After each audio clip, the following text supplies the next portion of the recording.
कच्चा सरसैया कटहला बलनुआ की तेलवा कहाँ से धन्यवाद।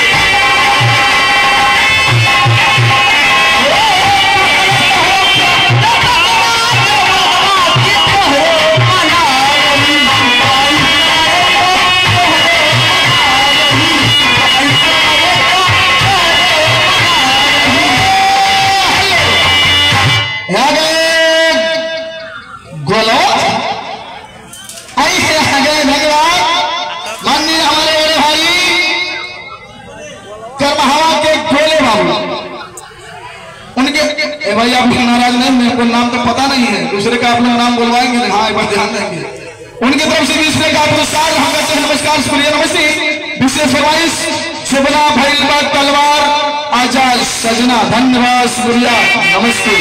जो बना हो भैलवा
उनके तरफ से 100 रुपए का पुरस्कार हम करते हैं आपका नमस्कार शुक्रिया नमस्ते। आए दोस्तों आज की रात हम लोग खेल कर दिखाएंगे। ड्रामे का नाम है दोस्तों सुहाग की कुर्बानी सामाजिक ड्रामा पर धन्यवाद। आसुआ से लिखा था निपतिया विदेशवा से आज का सजना आसुआ से लिखा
गीत है।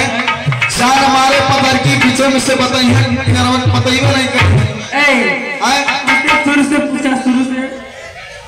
जान हमारे पदर की शुरू से बता। धन्यवाद, शुक्रिया, नमस्ते नमस्ते।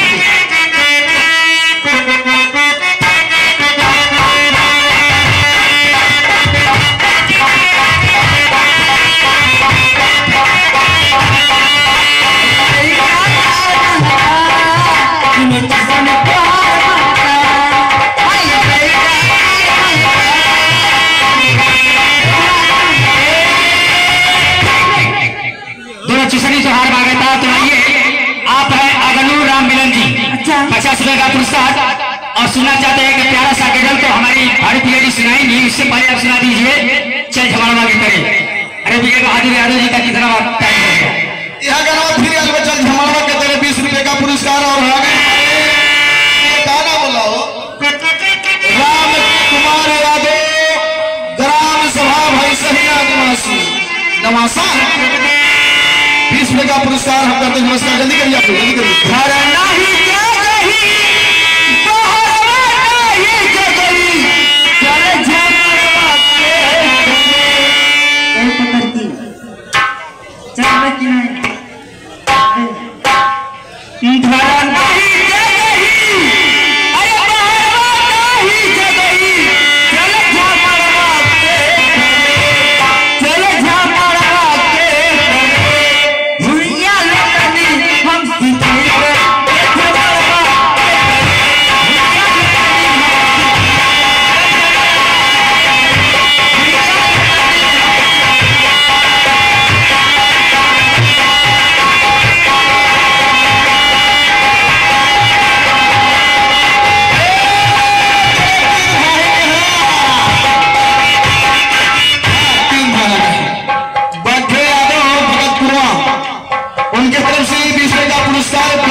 शेषनाग से, जिसे लेकर के आएंगे पार्टी खलनायक हमारे महेंद्र प्रताप सहानी, ग्राम सभा लमतीमा निवासी, जिला रूपंदेही तथा मरछुआ, अपने पार्टी के साथ पूरे कलाकार के साथ।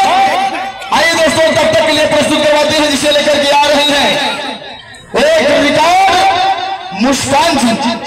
आइए पकड़ के किधर गई है। आइए आइए, एक रिकॉर्डिंग की दुनिया में मुस्कान जी आपका हार्दिक अभिनंदन करता हूं और करता ही होगा।